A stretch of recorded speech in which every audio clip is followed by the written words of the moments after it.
奥迪 R8是世界顶尖超跑之一，一般被用来参加极限竞速赛。但是这次强子脑洞大开，要用奥迪 R8参加金卡内漂移大赛。以往都是老板给两人发布任务，但这次倒是他们主动出击。老板看到两人的表情，就知道肯定没憋什么好屁。强子提出要一辆奥迪 R8改装之后去参赛，由于这辆车价值不菲，试错成本太高，老板并没有马上答应。但当听说能获得大量的曝光度后，渐渐的有些心动，最后还是答应了他们。不过此刻老板绝对想不到，这将会是他做的最亏的一个决定。得到资助的强子非常开心，两人回到工作室，开始制定改装计划。奥迪 R8虽然搭载了 V8 引擎，但是4轮驱动和牵引力控制系统对漂移非常不利。不过这些对车子究竟有多大影响，还得先试试再说。他们开着车来到跑道上，强子是有10年漂移经验的赛车手，但他能让这辆超跑像职业赛车那样漂移吗？在第一个弯道时，车子以一个完美的姿态入弯，但后半段却直接刹停。第二次尝试时，强子决定用手刹转弯，这只需要在入弯时掌握时机，用力拉动手刹，从而完成漂移。技术精湛的车手能清楚地把握车子失控临界点，利用后轮抱死在弯道滑行。只见强子再次出发，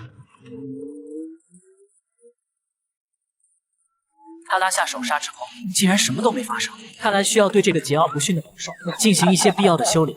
同时，为了能在比赛时一鸣惊人，他们必须拿出极具特色的改装。首先就是解决漂移问题，要把奥迪 R8从4轮驱动变为后轮驱动。第二步要解决转弯的问题，他们需要安装一个液压手刹，即在车内装上手刹杆。第三步是处理动力方面的问题，虽然车里有一个 V8 引擎能提供足够的动力，但要让这些强大的动力发挥到正确的地方，所以需要升级动力传动系统。最后一步就是改变外观，在车尾加上 GT 尾翼，去掉排气管消音器，制造视觉和听觉的双重冲击。奥迪 R8以强劲的动力著称，0-100加速仅不到4秒，最高时速能达到每小时300公里。改装后性能就更加惊人。不过这次强子哥俩要把它改装成漂移车。制定好计划后，两人来到车间，把车子升起来看一下内部构造。它的中部是中央传动轴，通过2个传动轴将动力同时送达前后轮。胡子哥要拆掉为前轮提供动力的零件，也就是中间的2个传动轴，这样 R8就成了后轮驱动。接下来就开始改造制动。之前在赛道上强子拉下手刹时，这辆车竟然没什么反应。经过胡子哥对后轮构造的分析，发现它有单独的手刹制动钳，但只有一点点加压，不足以让后轮抱死。要想在极小的空间内转，手刹的压力必须很大，才能在极短的时间停住后轮。胡子哥决定将主后制动钳从踏脚板上拆下来，连接到液压手刹上。不过在此之前，他要先制作一个足够长的手刹杆，能让强子在漂移时更加方便。胡子哥用现有的钢板进行相应的切割焊接。另一边的强子也没闲着，他约上了车辆外形设计大师来给他的这辆 R8变形。要不说人家是大师，出厂方式都让人眼前一亮，竟然是开着装甲车。不过别看车辆外形十分粗犷，内部装饰却非常豪华。强子提出了自己的理念，想让车子一出现就惊艳全场，能吸引所有人的眼球。大师用平板做出效果，后面还加了一个巨大的尾。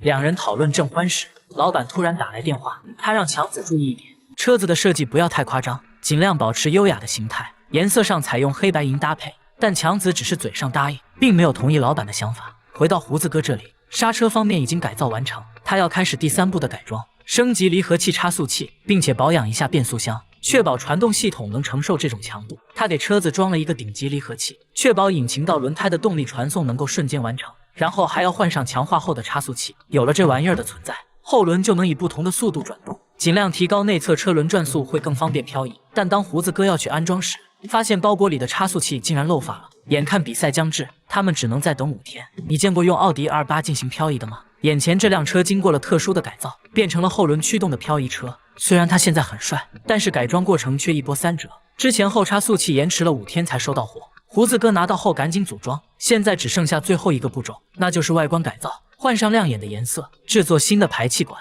加装炫酷的扰流板，来一个完美的收尾。强子带来了必要的零件，两人决定直接装上去，把车子尾部暴露出来，让人们领略机械之美。不过我想要是老板看到这个造型，肯定肺都气炸了。接着胡子哥开始改造排气管，他把上面的消音器切掉，最后对内饰稍作修改，贴上了橙色的车膜，这辆定制的漂移奥迪 R8就完成了。两人把车开到了金卡纳赛事现场，那里人山人海，好不热闹。不过因为当时差速器延迟了5天才发货，导致他们没有时间熟悉赛道。好在主办方在比赛开始前说每人都能先是跑1圈，强子必须把握好这唯一的机会。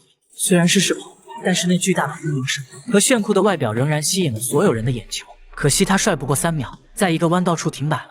强子把车开到维修区，对手刹进行了临时改进，然后就匆匆忙忙的上了赛道。胡子哥虽然没上场，但内心依然十分紧张。这辆车深受观众喜欢，强子的漂移也非常丝滑。到了终点后，观众席上响起了雷鸣般的掌声。这个成绩正常情况下完全不竞技，可是，一般不出意外的话，就要出意外了。根据强子的回忆，他中间开错了路线，不过他也不敢太确定。直到两人接到了主办方的通知，取消他们参加后续比赛的资格。胡子哥直接摔帽而去，因为预赛老板并没有来看，他要直接看明天的决赛。现在两人提前被淘汰了，不知道到时候该怎么交差。幸运的是，主办方看见观众对 R8 的热情很高，决定让他们来一场表演赛。两人当然不会放弃这个机会。现在咱们的冤种老板也来到了现场，他完全不知道两人已经被取消了比赛资格，还悠哉悠哉的在闲逛。上观众席找到胡子哥，问他们改装的车子在哪。当老板看到正在赛道上漂移的 R8 之后，瞬间怒不可遏，怒气值直接拉满，愤怒已经无法形容他的心情。可没想到这还只是开胃菜，当他听说两人被取消了资格后，彻底无语了。这时胡子哥让他看一下现场观众，基本上每个人都拿着手机在拍，这辆 R8 已经成了全场的焦点。这一点彻底改变了老板的心情，从最开始的愤怒变成了现在的欢呼。不过要我说的话，大家还是尽量不要找这种员工了。接下来欣赏强子的漂移。I ain't like no one you met before. I'm running for the front when they're all running for the door. And I won't sit down, won't back out. You can't ever shut me up, 'cause I'm on a mission and I won't quit now. In a world full of followers, I'll be a leader. In a world full of doubters, I'll be a believer.